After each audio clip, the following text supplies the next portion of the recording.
വിശദമായ വാർത്തകളിലേക്ക്. കൈക്കൂലി കേസിൽ പിടിയിലായ റവന്യൂ ഉദ്യോഗസ്ഥനെ പരാമർശിച്ച മുഖ്യമന്ത്രി എങ്ങനെ അഴിമതി നടത്താമെന്നതിൽ ഡോക്ടറേറ്റ് എടുത്ത ചിലർ സർവീസിലുണ്ട്. ഒരു ഉദ്യോഗസ്ഥന്റെ കാര്യങ്ങൾ പുറത്തു വന്നു. ഒരു വിഭാഗം ഇത്തരം രുചി അറിഞ്ഞവരാണ്. അവർ അതിൽ നിന്ന് മാറുന്നില്ല. അഴിമതിയോട് വിട്ടുവീഴ്ചയില്ല എന്നതാണ് സർക്കാർ നിലപാടെന്നും മുഖ്യമന്ത്രി പറഞ്ഞു. എങ്ങനെ അഴിമതി നടത്താമെന്നതിൽ ഡോക്ടറേറ്റ് എടുത്ത ചിലർ നമ്മുടെ സർവീസ് മേഖലയിലുണ്ട് എന്നത് ഗൗരവമായി തന്നെ കാണും. നമ്മുടെ മേഖലയിൽ എല്ലാവരും അഴിമതിക്കാരല്ല. മഹാഭൂരിഭാഗവും സംശുദ്ധമായി സർവീസ് ജീവിതം നയിക്കുന്നവരാണ്. പക്ഷേ ഒരു വിഭാഗം ഇത്തരം രുചി അറിഞ്ഞവരാണ്. ആ രുചിയിൽ നിന്ന് അവർ മാറുന്നില്ല. സർക്കാരിനെ സംബന്ധിച്ചിടത്തോളം ഒരു കാര്യം നേരത്തെ വ്യക്തമാക്കിയിട്ടുണ്ട്. അഴിമതിയോട് ഒരു വിട്ടുവീഴ്ചയും ഉണ്ടാകില്ല എന്ന്. സംസ്ഥാനത്ത് അഴിമതിയിൽ മുന്നിൽ നിൽക്കുന്ന റവന്യൂ വകുപ്പ്. ഇതിന് തൊട്ടുപിന്നിലുള്ളത് പഞ്ചായത്ത്, തദ്ദേശ, ആരോഗ്യ വകുപ്പുകൾ. ഈ സർക്കാർ അധികാരമേറ്റെടുത്ത ശേഷം വിവിധ വകുപ്പുകളിൽ കൈക്കൂലിയുമായി ബന്ധപ്പെട്ട് മാർച്ച് വരെ രജിസ്റ്റർ ചെയ്തത് 83 കേസുകൾ. 300ഓളം സംഭവങ്ങൾ കേസെടുക്കുന്നതിന് മുൻപുള്ള പ്രാഥമിക പരിശോധനയിലുണ്ട്. Operation Panchikaran, Saral Rasta, operation Subhiksha, operation clean corp. അടുത്തിടെ സംസ്ഥാന വിജിലൻസ് വിവിധ വകുപ്പുകൾ കേന്ദ്രീകരിച്ച് നടത്തിയ മിന്നൽ പരിശോധനകളിൽ ചിലതാണിതൊക്കെ. മിന്നൽ പരിശോധനയുടെ ഫലം പരിശോധിക്കുമ്പോൾ വ്യക്തമാകുന്നത് മിക്ക വകുപ്പുകളിലും അഴിമതി കൊടികുത്തി വാഴുന്നു എന്നത് തന്നെ. റവന്യൂ വകുപ്പാണ് അഴിമതിയുടെ കാര്യത്തിൽ ഒന്നാമതുള്ളത്. ഈ സർക്കാർ അധികാരമേറ്റെടുത്ത ശേഷം വിജിലൻസ് രജിസ്റ്റർ ചെയ്ത 83 അഴിമതി കേസുകളിൽ 23-ലും ഉൾപ്പെട്ടിട്ടുള്ളത് റവന്യൂ ഉദ്യോഗസ്ഥർ. കഴിഞ്ഞ മാർച്ച് വരെയുള്ള കണക്കാണിത്. പഞ്ചായത്ത് വകുപ്പിൽ 9, തദ്ദേശ വകുപ്പിൽ 7 കേസുകളും രജിസ്റ്റർ ചെയ്തു. ആരോഗ്യ വകുപ്പ് ഉദ്യോഗസ്ഥർക്കെതിരെ 7 കേസുകളുണ്ട്. എന്നാൽ ഇതിന്റെ 3 ഇരട്ടിയിലധികം സംഭവങ്ങളിൽ വിജിലൻസിന്റെ പ്രാഥമിക പരിശോധന തുടരുകയാണ്. കണക്കിൽപ്പെടാത്ത പണം കണ്ടെത്തിയതും അകാരണമായി അപേക്ഷകളിൽ കാലതാമസം വരുത്തിയതും അടക്കമുള്ള കാര്യങ്ങളിലാണ് വിജിലൻസ് പരിശോധന പുരോഗമിക്കുന്നത്. വിജിലൻസ് പരിശോധനയ്ക്കിടെ റവന്യൂ ഉദ്യോഗസ്ഥൻ ജനൽ വഴി പുറത്തേക്ക് ചാടി ഓടി രക്ഷപ്പെട്ട സംഭവം വരെ ഉണ്ടായി. ഏറ്റവും ഒടുവിൽ കോർപ്പറേഷനുകൾ കേന്ദ്രീകരിച്ചാണ് വിജിലൻസ് പരിശോധന നടത്തിയത്. കൊച്ചി കോർപ്പറേഷനിൽ 328-ഉം കോഴിക്കോട്ട് 376-ഉം തിരുവനന്തപുരത്ത് 185 അപേക്ഷകളും യാതൊരു നടപടികളും സ്വീകരിക്കാതെ വെച്ചു താമസിപ്പിക്കുന്നത് കണ്ടെത്തി. IBPM സോഫ്റ്റ്വെയർ വഴി സമർപ്പിക്കപ്പെടുന്ന അപേക്ഷകളിൽ 3000 ചതുരശ്ര അടിക്ക് താഴെയുള്ള നിർമ്മിതികൾക്ക് സ്ഥലം പരിശോധിക്കാതെ അനുമതി നൽകാം. എന്നാൽ അസിസ്റ്റന്റ് എഞ്ചിനീയർമാരിൽ ചിലർ അപേക്ഷകനെ ഫോണിൽ വിളിച്ച് സ്ഥലം കാണാൻ ചെല്ലുന്നു. ഇത് കൈക്കൂലിക്കെന്ന് പകൽ പോലെ വ്യക്തം. കുറുന്തോട്ടിക്കും വാദമെന്നതും ഇതിനിടെ സംഭവിച്ചു. അഴിമതി കേസിൽ ഉൾപ്പെട്ട തിരുവല്ല നഗരസഭാ സെക്രട്ടറിയെ രക്ഷിക്കാൻ കൈക്കൂലി വാങ്ങിയ വിജിലൻസ് DYSP അറസ്റ്റിലായി. ന്യൂസ് 18 തിരുവനന്തപുരം. അഴിമതി തടയുന്നതിനായി കർശന നടപടികൾ നടപ്പാക്കാൻ റവന്യൂ വകുപ്പ്. അഴിമതി കേസുകളിൽ പ്രതികളാകുന്നവരെ പിരിച്ചുവിടുന്നതിനുള്ള നിയമമാർഗ്ഗങ്ങൾ പരിശോധിക്കാൻ റവന്യൂ മന്ത്രി നിർദ്ദേശം നൽകി. വിജിലൻസ് സംവിധാനം ശക്തമാക്കാനും കൃത്യമായി 3 വർഷം കൂടുമ്പോൾ ട്രാൻസ്ഫർ നടപ്പിലാക്കാനും തീരുമാനമായി. കൈക്കൂലിയിലൂടെ 1.5 കോടിയുടെ സ്വത്ത് സമാഹരിച്ച village field assistant V. Suresh Kumar പിടിയിലായതോടെയാണ് നടപടി ശക്തമാക്കാൻ റവന്യൂ വകുപ്പ് തീരുമാനിച്ചത്. നിലവിൽ സസ്പെൻഷൻ കാലയളവിൽ ജീവനക്കാർക്ക് ശമ്പളത്തിന്റെ നിശ്ചിത ശതമാനം ലഭിക്കും.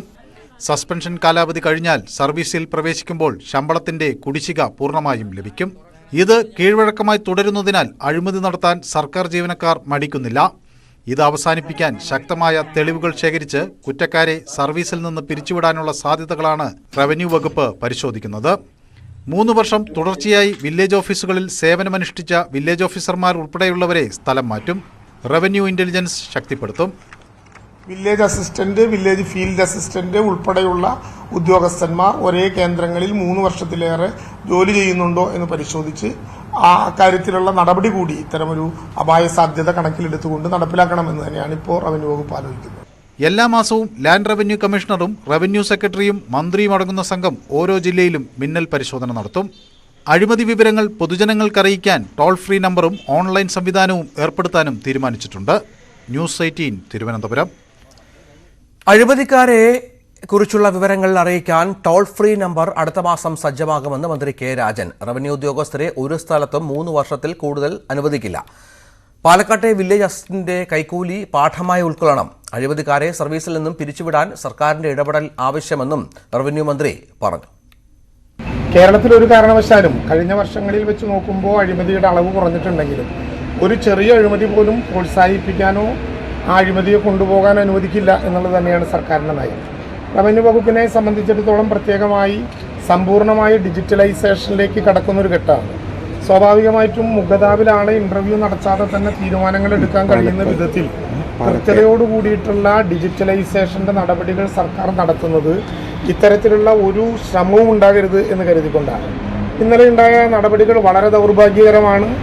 അത് ഞെട്ടിക്കുന്ന സംഭവങ്ങളാണ്. കർശനമായ നടപടിയുമായിട്ടാണ് സർക്കാർ മുന്നോട്ട് പോകുന്നത്. മറ്റു ചില വാർത്തകളിലേക്ക്. വീടുകളിലെ മാലിന്യം ഓഫീസിൽ കൊണ്ടുവരുന്നതിനെതിരെ ജീവനക്കാർക്ക് സെക്രട്ടേറിയറ്റ് ഹൗസ് കീപ്പിംഗ് വിഭാഗത്തിന്റെ മുന്നറിയിപ്പ്. വേസ്റ്റ് ബിൻ CCTV ക്യാമറയുടെ നിരീക്ഷണ പരിധിയിൽ കൊണ്ടുവരാനും നീക്കമുണ്ട്. ഓഫീസിൽ കുപ്പിയിൽ വെള്ളം നിറച്ച് അലങ്കാര ചെടികൾ വളർത്തുന്നത് അവസാനിപ്പിക്കാനും ഹൗസ് കീപ്പിംഗ് വിഭാഗം നിർദ്ദേശം നൽകി. വീടുകളിലെ ഭക്ഷണത്തിന്റെ അവശിഷ്ടങ്ങളും അടുക്കള മാലിന്യങ്ങളും സാനിറ്ററി നാപ്കിനുകളും ജീവനക്കാർ ഓഫീസിലേക്ക് കൊണ്ടുവരുന്നതായി ഹൗസ് കീപ്പിംഗ് വിഭാഗത്തിന്റെ പരിശോധനയിൽ കണ്ടെത്തിയിരുന്നു. ഇവ ഓരോ ഡിപ്പാർട്ട്മെന്റുകളിലും സ്ഥാപിച്ചിട്ടുള്ള ബക്കറ്റുകളിൽ നിക്ഷേപിക്കുന്നതാണ് രീതി. ഇത് ഓഫീസുകളിൽ രൂക്ഷമായ ദുർഗന്ധമുണ്ടാക്കുന്നതായും പരാതിയുണ്ടായിരുന്നു. ഇതിനെതിരെയാണ് സെക്രട്ടേറിയറ്റ് ഹൗസ് കീപ്പിംഗ് വിഭാഗത്തിന്റെ സർക്കുലർ. വീട്ടിലെ മാലിന്യം ഓഫീസിൽ നിക്ഷേപിക്കുന്ന ജീവനക്കാർക്കെതിരെ കർശന നടപടിയുണ്ടാകുമെന്നാണ് മുന്നറിയിപ്പ്. ആഹാരവും വെള്ളവും കൊണ്ടുവരുന്നതിന് പൊതികളും പ്ലാസ്റ്റിക് കുപ്പികളും ഒഴിവാക്കണം. പകരം കഴുകി ഉപയോഗിക്കാൻ കഴിയുന്ന പാത്രങ്ങൾക്ക് മുൻഗണന നൽകണം. കുപ്പിയിൽ അലങ്കാര ചെടികൾ വളർത്തുന്നത് ഒഴിവാക്കാനും നിർദ്ദേശമുണ്ട്. പലയിടത്തും വെള്ളത്തിൽ കൂത്താടികളുടെ സാന്നിധ്യം കണ്ടെത്തിയതിനാലാണിത്. സെക്രട്ടേറിയറ്റിലെ പല ഭാഗങ്ങളായി ഉപയോഗിക്കാതെ കിടക്കുന്ന പഴയ വാഹനങ്ങൾ, ഫയൽ കൂമ്പാരങ്ങൾ, കമ്പ്യൂട്ടറുകൾ എന്നിവ നീക്കം ചെയ്യാനും നിർദ്ദേശം നൽകിയിട്ടുണ്ട്. ന്യൂസ് 18 തിരുവനന്തപുരം.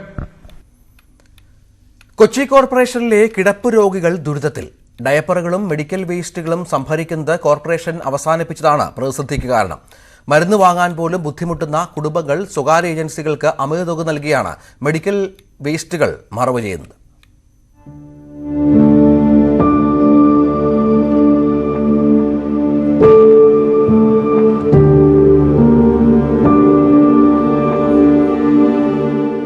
ബ്രഹ്മപുരം തീപിടുത്തം കൊച്ചി കോർപ്പറേഷനെ വലിഞ്ഞു മുറുക്കിയിരിക്കുകയാണ്. കോർപ്പറേഷനിലെ മാലിന്യ നിർമ്മാർജ്ജനമാകെ തകിടം മറിഞ്ഞു. അതിലേറ്റവും നിർണായകമായത് കിടപ്പ് രോഗികളും അവരുടെ കുടുംബവും നേരിടുന്ന പ്രതിസന്ധിയാണ്. അഡൽട്ട് ഡയപ്പറുകൾ വീടിനുള്ളിൽ കുന്നുകൂടി കിടക്കുന്നു. ഡയപ്പറുകൾ അടക്കമുള്ള മെഡിക്കൽ വേസ്റ്റ് നിർമ്മാർജ്ജനം ചെയ്യാൻ സ്വകാര്യ കമ്പനികളെ സമീപിച്ചുവെങ്കിലും താങ്ങാനാവാത്ത തുകയാണ് ഈടാക്കുന്നത്. അവർ പ്രൈവറ്റ് കമ്പനിക്ക് കൊടുക്കാനാണ് പറയണത്. അപ്പോൾ അവിടെ കിലോയ്ക്ക് 50 രൂപ വെച്ചാണ്. അപ്പോൾ ആഴ്ചയിലൊരു 700-800 രൂപയാകും ഞങ്ങൾ കൊടുക്കുമ്പോൾ. അപ്പം ഞങ്ങൾക്ക് മാസം തന്നെ ഇത് മേടിക്കാൻ തന്നെ 3000 രൂപയാകും. പിന്നെ അത് മേടിക്കാൻ തന്നെ വളരെ ബുദ്ധിമുട്ടാണ്. അപ്പം പിന്നെ ഇത് കൊടുക്കാനും കൂടി ഞങ്ങൾക്ക് സാമ്പത്തികം കുറവാണ്. ഞങ്ങൾ സാധാരണ ഹസ്ബൻഡ് ഓട്ടോ ഓടിയാണ് ജീവിക്കണത്. അപ്പം അത് ഞങ്ങൾക്ക് വളരെ ബുദ്ധിമുട്ടാണ്. അപ്പം ഇതിന് എന്തെങ്കിലും ഒരു തീരുമാനം എടുക്കണമെന്ന് ഗവൺമെൻറ്റിനോട് പറയുകയാണ് ഞങ്ങൾ. കോർപ്പറേഷനാകട്ടെ വിഷയം അറിഞ്ഞിട്ടും കേട്ടിട്ടില്ല എന്ന മട്ടിൽ. നിരവധി തവണ വിഷയം കൗൺസിലർ അവതരിപ്പിച്ചുവെങ്കിലും മേയർ മൗനം പാലിക്കുകയാണെന്ന് ആരോപണം. ഈ കാര്യം കഴിഞ്ഞ കൗൺസിലിൽ 2 ദിവസം മുമ്പ് കൂടി കൗൺസിലിലും ഞാനടക്കമുള്ള കൗൺസിലർമാർ ഉന്നയിച്ചിട്ടും അതിന് യാതൊരു മറുപടിയും പറയാതെ മേയർ ഒളിച്ചോടുന്നൊരു സമീപനമാണ് സ്വീകരിച്ചത്. കൊച്ചിയിലെ മാലിന്യ പ്രശ്നങ്ങൾ പരിഹരിക്കാൻ സർക്കാർ ആരംഭിച്ച കർമ്മ പദ്ധതി അടുത്ത മാസം അവസാനിക്കും. ന്യൂസ് 18 കൊച്ചി. എരുമേലി വിമാനത്താവളത്തിൽ സാമൂഹിക ആഘാതന പഠന റിപ്പോർട്ട്. പദ്ധതി 579 കുടുംബങ്ങളെ ബാധിക്കുമെന്ന് റിപ്പോർട്ടിൽ പറയുന്നു. ചെറുവള്ളി എസ്റ്റേറ്റിലെ ലയങ്ങളിലുള്ള 221 കുടുംബങ്ങൾ ഉൾപ്പെടെ 474 വീടുകൾ പൂർണ്ണമായും കുടിയിറക്കണമെന്നാണ് റിപ്പോർട്ടിലുള്ളത്. റബ്ബർ ഉൾപ്പെടെ 3.5 ലക്ഷം മരങ്ങൾ മുറിച്ചു മാറ്റണം. അതേസമയം മതിയായ നഷ്ടപരിഹാരം നൽകി പദ്ധതിയുമായി മുന്നോട്ട് പോകാനാണ് റിപ്പോർട്ട് ശുപാർശ ചെയ്യുന്നത്. റിപ്പോർട്ടിന്റെ പകർപ്പ് ന്യൂസ് 18 കിട്ടി. News 18 exclusive. തിരുവനന്തപുരത്തെ സെന്റർ ഫോർ മാനേജ്മെന്റ് ഡെവലപ്മെന്റ് തയ്യാറാക്കിയ റിപ്പോർട്ടാണ് സർക്കാരിന് സമർപ്പിച്ചത്. എരുമേലി വിമാനത്താവളം വരുമ്പോൾ കുടിയൊഴിയേണ്ടി വരുന്നവരുടെ പേര് സഹിതമാണ് 360 പേജുള്ള റിപ്പോർട്ട്. പദ്ധതി 285 വീടുകളെയും 358 ഭൂ ഉടമകളെയുമാണ് നേരിട്ട് ബാധിക്കുക. ഇതുകൂടാതെ ചെറുവള്ളി എസ്റ്റേറ്റിലെ ലയങ്ങളിൽ താമസിക്കുന്ന 221 കുടുംബങ്ങളും കുടിയിറങ്ങണം. എസ്റ്റേറ്റിലും പുറത്തുമായി തേക്കും പ്ലാവും ആഞ്ഞിലിയും റബ്ബറും അടക്കം 3.5 ലക്ഷം മരങ്ങൾ മുറിച്ചു മാറ്റണം. ഇതിൽ കൂടുതലും റബ്ബറാണ്. എരുമേലി സൗത്ത്, മണിമല വില്ലേജുകളിലാണ് സ്ഥലമേറ്റെടുപ്പ്. ആകെ 1039.8 ഹെക്ടർ സ്ഥലമാണ് ഏറ്റെടുക്കുന്നത്. ഇതിൽ 916.27 ഹെക്ടർ ചെറുവള്ളി എസ്റ്റേറ്റിലും 123.53 ഹെക്ടർ സ്വകാര്യ വ്യക്തികളിൽ നിന്നുമാണ് ഏറ്റെടുക്കുന്നത്. ഒരു പള്ളിയും ഒരു LP സ്കൂളും ഏറ്റെടുക്കണം. ഭൂമി ഏറ്റെടുപ്പുമായി ബന്ധപ്പെട്ട ഹിയറിംഗ് ജൂൺ 12, 13 തീയതികളിൽ നടക്കും. പദ്ധതി മൂലമുണ്ടാകുന്ന ഗുണം പരിഗണിച്ച് വിമാനത്താവളവുമായി മുന്നോട്ടു പോകാനും റിപ്പോർട്ട് ശുപാർശ ചെയ്യുന്നു. G Sreejith, news 18 Kottayam. എരുമേലി വിമാനത്താവള പദ്ധതിയിൽ പ്രത്യേക പാക്കേജായി സ്ഥലം ഏറ്റെടുപ്പ് നടപ്പാക്കണമെന്ന് സർക്കാരിനോട് ആവശ്യപ്പെട്ടിട്ടുണ്ടെന്ന് സ്ഥലം MLA സെബാസ്റ്റ്യൻ കുളത്തുങ്കൽ ന്യൂസ് 18നോട് പറഞ്ഞു. സ്ഥലമേറ്റെടുപ്പിന് മുന്നോടിയായിട്ടുള്ള പ്രധാനപ്പെട്ട ഒരു നടപടിക്രമമാണ് ഈ സോഷ്യൽ ഇമ്പാക്ട് സ്റ്റഡി. ആ സ്റ്റഡിയുടെ റിപ്പോർട്ടാണ് ഇപ്പോൾ പുറത്തു വന്നിരിക്കുന്നത്. അത് ബാധിക്കുന്ന ആളുകളുടെ ഒരു ഹിയറിംഗ് ജൂൺ മാസം 11, 12 തീയതികളിൽ എരുമേലിയിൽ ക്രമീകരിച്ചിട്ടുണ്ട്. ആ ഹിയറിംഗിന് ശേഷം അതിന്റെ തുടർ നടപടികളുമായിട്ട് മുന്നോട്ട് പോകും. അതായത് ഇത് ബാധിക്കുന്ന ആളുകളുടെ താല്പര്യങ്ങൾ പരമാവധി സംരക്ഷിച്ചുകൊണ്ടും അവർക്ക് ഏറ്റവും മെച്ചപ്പെട്ട നിലയിലുള്ള ക്രമീകരണങ്ങൾ ഒരുക്കിക്കൊണ്ടും മാത്രമേ മുന്നോട്ട് പോവുകയുള്ളൂ. അവർക്ക് തൃപ്തികരമായ നിലയിലും ഉള്ള പാക്കേജുകൾ വേണമെന്നും അതിന് സ്പെഷ്യൽ ആയിട്ടുള്ള നടപടികൾ, പ്രത്യേക നടപടികൾ ഗവൺമെന്റ് ഭാഗത്ത് ഉണ്ടാവണമെന്നും അതുപോലെ നടപടിക്രമങ്ങൾ വേഗത്തിലാക്കുന്നതിന് വേണ്ടി ഫാസ്റ്റ് ട്രാക്കിൽ പെടുത്തണം എന്നും മറ്റുമുള്ള പ്രപ്പോസൽസ് ഞാൻ ഗവൺമെന്റ് മുമ്പാകെ സംബന്ധിച്ച് സമർപ്പിച്ചിട്ടുണ്ട്. ലഹരി ഉപയോഗത്തിൽ വെളിപ്പെടുത്തലുമായി Kochi city police commissioner K Sethuraman. എല്ലാ തട്ടിലുമുള്ള പോലീസ് ഉദ്യോഗസ്ഥരുടെ മക്കൾക്കിടയിലും ലഹരി ഉപയോഗമുണ്ടെന്ന് കമ്മീഷണർ പറഞ്ഞു. ഒരു SP-യുടെ 2 മക്കളും ഇതിൽപ്പെടുന്നു. ഉദ്യോഗസ്ഥർ ക്വാർട്ടേഴ്സുകളിൽ ഇക്കാര്യം പരിശോധിക്കണം. പോലീസ് അസോസിയേഷന്റെ സംസ്ഥാന സമ്മേളന വേദിയിലായിരുന്നു കമ്മീഷണറുടെ പരാമർശം. നമ്മുടെ കുട്ടികൾ ഉൾപ്പെടെ ഇതിനകത്ത് ഒരുപാട് പേര് ഇരയായിക്കൊണ്ടിരിക്കുന്നു. നമുക്കറിയാം, തിരുവനന്തപുരത്ത് നമ്മുടെ സ്വന്തം സഹപ്രവർത്തകൻ്റെ കുട്ടി പോലും മയക്കുമരുന്നിന് അടിമയായി ഒരു സാഹചര്യം ഉണ്ടായി, കൊല്ലപ്പെട്ടു. അപ്പോൾ ഇത് നമുക്ക് നമ്മുടെ പോലീസ് സ്റ്റേഷനകത്ത് നമ്മൾ ജീവിക്കുന്ന ക്വാർട്ടേഴ്സിനകത്ത് തന്നെ എങ്ങനെ സംഭവിക്കുന്നത് തീർച്ചയായും നമ്മൾ കണ്ണു തുറന്ന് പരിശോധിക്കണം. അത് നിരവധി പേരുടെ ഞാൻ കാണുന്നുണ്ട്. എല്ലാ റാങ്കിലും ഉൾപ്പെടുന്ന ആ പോലീസ് ഉദ്യോഗസ്ഥന്മാരുടെ മക്കളും മയക്കുമരുന്നിന് അടിമയായ ആൾക്കാരുണ്ട്. ഒരു SP-യുടെ 2 ആൺകുട്ടികളും അടിമയായിട്ടുണ്ട്. അത് സത്യം പറഞ്ഞാൽ സഹിക്കാൻ പറ്റാതെ അദ്ദേഹത്തിൻ്റെ കുടുംബവും പ്രശ്നമായി, എല്ലാം പ്രശ്നമായി. അപ്പോൾ ഞാൻ പറയാൻ വന്നത്, ഇത് നമ്മൾ വളരെ സീരിയസ് ആയിട്ട് എടുക്കേണ്ട ഒരു വിഷയമാണ് മയക്കുമരുന്ന് പ്രശ്നം.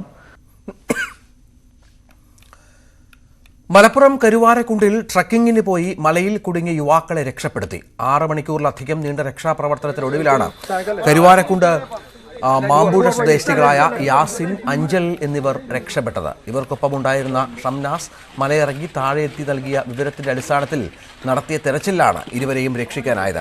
അതീവ ദുഷ്കരമായ സാഹചര്യത്തിലായിരുന്നു രക്ഷാപ്രവർത്തനമെന്ന് ദൗത്യത്തിൽ പങ്കെടുത്ത കരുവാരക്കുണ്ട് നിവാസികൾ പറഞ്ഞു. തുണികൊണ്ട് ശരീരത്തിൽ കെട്ടിയുറപ്പിച്ചാണ് പരിക്കേറ്റ യുവാവിനെ താഴേക്ക് കൊണ്ടുവന്നത്. കരുവാരക്കുണ്ടിൽ നിന്നും CV അനുമോ തയ്യാറാക്കിയ റിപ്പോർട്ട്. വളരെ സാഹസികമായിട്ടാണ് കരുവാരക്കുണ്ടുകാർ മലയിൽ കുടുങ്ങിയ 2 പേരെ സുരക്ഷിതരായിട്ട് താഴേക്ക് എത്തിച്ചത്. മഞ്ഞും കനത്ത മഴയും ഇരുട്ടുമൊക്കെ രക്ഷാപ്രവർത്തനത്തിന് വലിയ തടസ്സമായിരുന്നു. നമ്മളിപ്പോൾ ഇപ്പോൾ ചേരുന്നത് രക്ഷാപ്രവർത്തനം നേരിട്ട് പങ്കെടുത്ത ബാബുവും ഷാഹിദും പിന്നെ ട്രോമാ കെയർ വളണ്ടിയേഴ്സും അടക്കമുള്ളവരാണ്. എങ്ങനെയായിരുന്നു ആ ഇന്നലത്തെ അനുഭവം? ഒരു തുണി അയച്ചിട്ട് തോളിൽ കെട്ടിയിട്ട് ഏർവാടിയാൾ കുട്ടികളെ കൊണ്ടുപോലെ അതേമാതിരി പിന്നെ കെട്ടിയിട്ട് അതിലിരുത്തിയിട്ട് നല്ല സാഹസികമായിട്ടാണ് അവിടുന്ന് ഇറക്കിയത്. ദൂരം എന്ന് പറഞ്ഞു കഴിഞ്ഞാൽ ഒരു 1 കിലോമീറ്റർ 1.5 കിലോമീറ്റർ ഉള്ളുവെങ്കിലും പക്ഷേ അത്രയും ബുദ്ധിമുട്ടായിരുന്നു. മലവെള്ളം ഉണ്ടായിരുന്നോ? മലവെള്ളപ്പാച്ചിൽ കമ്മിയാണ്. പക്ഷെ തോട്ടിൽ വെള്ളം ഉണ്ടായിരുന്നു. ആ ചോലിയിൽ വെള്ളമുണ്ട്, ചോലിയിൽ വെള്ളമായിട്ടുണ്ട്. അവര് പെട്ടെന്ന് മഴ പെയ്തുകൊണ്ടാണ് ഈ വൈകുന്നേരം പിന്നെ മലയല്ലേ, പെട്ടെന്ന് മഴ കാലാവസ്ഥ മാറിയല്ലോ, അപ്പം നല്ല മഴ ഉണ്ടായിരുന്നു. അതുകൊണ്ടാണ് അവർ പിന്നെ പേടിച്ചിട്ട് മഴ പെയ്ത് കണ്ട് മഞ്ഞും വന്നപ്പോൾ പേടിച്ചിട്ടാണ് അവർ താഴത്തേക്ക് പെട്ടെന്ന് ഉതിർന്നിറങ്ങിയതെന്നാണ് പറഞ്ഞത്. അവർ ഉതിർന്നിറങ്ങിയപ്പോൾ ഒരാൾ സ്ലിപ്പായി താഴെ പോയി. പോയിട്ട് കാല് ഇതാക്കി, പിന്നെ മറ്റേ പല്ലൊക്കെ പോയിട്ടുണ്ട്, പാറമ കൂടെ എഴുതിയിട്ട് പല്ലൊക്കെ പോയിട്ടുണ്ട്. വഴിയൊന്നുമില്ല, ഓടക്കാടുകളും ഇതൊക്കെ ആയിട്ട് വെട്ടിത്തെളിച്ച് 2 മുന്നിലും അങ്ങനെ വഴി ഉണ്ടാക്കിയിട്ടാണ് ഇവിടെ എത്തിക്കണത്. നല്ല റിസ്ക് എടുത്ത് അങ്ങോട്ട് കയറിയപ്പോ മൃഗങ്ങളെ ശല്യം കാര്യങ്ങളൊന്നും ഉണ്ടായിട്ടുണ്ടായിരുന്നില്ല. പിന്നെ അതിന്റെ മേലെ അത്രയും ആൾക്കാരുണ്ടാകുമ്പോ എന്തായാലും മൃഗങ്ങളെ ലൈറ്റും ഇതൊക്കെ ആയിട്ട് ഒഴിഞ്ഞു പോകും. 2 പേരെ ഏറ്റിക്കൊണ്ടിരുന്നു. അല്ല, ഒരാളെ ഇങ്ങനെ ഞാൻ ഈ പറഞ്ഞ ടൈപ്പിൽ കൊടുന്നു, ഒരാളെ പിന്നെ ഈ വാരിക്ക് എന്തോ പറ്റിയ എല്ലിന് തൂക്കി പിടിച്ച് അങ്ങനെ ഇറക്കി കൊണ്ടുപോയി. കുട്ടികളെ സാഹസ കാണിച്ചത് അവരത് ജസ്റ്റ് ഒന്ന് ലൊക്കേറ്റ് ചെയ്യാൻ വേണ്ടി സ്ഥലം കണ്ടപ്പോൾ കയറി പോയതാണ്. അവർ ഈ ഫോട്ടോസ് എടുക്കാൻ പോയതായിരിക്കും, അങ്ങനെയാണ് അവർ പറഞ്ഞത്. പിന്നെ ഒരു മൂച്ചി കണ്ടപ്പോൾ മാങ്ങ പറിക്കാൻ കയറിയെന്നാണ് കുട്ടികൾ പറഞ്ഞത്. മലയിൽ അധ്വാനിക്കണ കുറെ യുവാക്കൾ അവിടെ ഉണ്ടായതുകൊണ്ടാണ് ഇത്രയും. ഫോറസ്റ്റും മറ്റേ വനവകുപ്പിനും പോലീസിനും അഗ്നിശമനത്തിനും അവർക്ക് എത്താൻ കഴിയും. അവർക്ക് പോലീസുകാരൊക്കെ എത്തും, പോലീസുകാരൊക്കെ എത്തി, ഫോറസ്റ്റുകാരൊന്നും നടക്കില്ല. ആൾ അപകടത്തിൽപ്പെട്ടാൽ അല്ലെങ്കിൽ ഇവിടെ ആൾക്ക് എന്തെങ്കിലും സംഭവിച്ചാൽ അതിന് നാട്ടുകാർ മറ്റു ഉദ്യോഗസ്ഥ വിഭാഗങ്ങളെക്കാൾ നാട്ടുകാർ ഒത്തൊരുമിക്കുന്ന ഒരു കൾച്ചർ കരുവാരന്റെ പാരമ്പര്യമാണ്. കഴിഞ്ഞ വർഷം ഉരുൾപൊട്ടിയതാണ് അവിടെ, ഭീഷണി സ്ഥലമാണ്, അടുത്ത് പോകാൻ പാടില്ല. ആലപ്പുഴയിൽ നിന്ന് വന്നത് അവര് വെള്ളത്തിൽ നിൽക്കായിരുന്നു. വെള്ളം വന്ന് മലയ്ക്ക് മഴ പെയ്തു, വെള്ളം വന്ന് നേരെ വിളിച്ചു പോയി മരണപ്പെട്ട് ഒരു 2 കിലോമീറ്റർ താഴത്തുനിന്നാണ് ബോഡി കിട്ടിയത്. റിസ്ക് ഒഴിവാക്കാൻ എല്ലാവരും ശ്രദ്ധിക്കണം. റിസ്ക് ഒഴിവാക്കി കരുവാരണ്ടിലേക്ക് വരുമ്പോൾ ഒരു 3 മണിക്ക് ശേഷം ഇങ്ങോട്ട് മലയിലേക്ക് കയറായിരിക്കാം. പെട്ടെന്നുള്ള മഴ. അതാണ് നാട്ടുകാർക്ക് പറയാനുള്ളത്. ഇത്തരം സാഹസികത ഒഴിവാക്കാൻ എല്ലാവരും ശ്രമിക്കണം. ഒപ്പം തന്നെ ഈ നാട്ടുകാരുടെ ഈ ഒരു ആത്മാർത്ഥതയ്ക്ക്, അല്ലെങ്കിൽ രാവും ഈ സമയം നോക്കാതെ, കാലാവസ്ഥ നോക്കാതെ, സാഹചര്യങ്ങൾ നോക്കാതെ അവരെ രക്ഷിക്കാൻ വേണ്ടി ഇവരെല്ലാം ഒന്നിച്ച ഇവരുടെ ആ പ്രയത്നത്തിനും എന്താണെങ്കിലും അഭിനന്ദിക്കാതെ വയ്യ.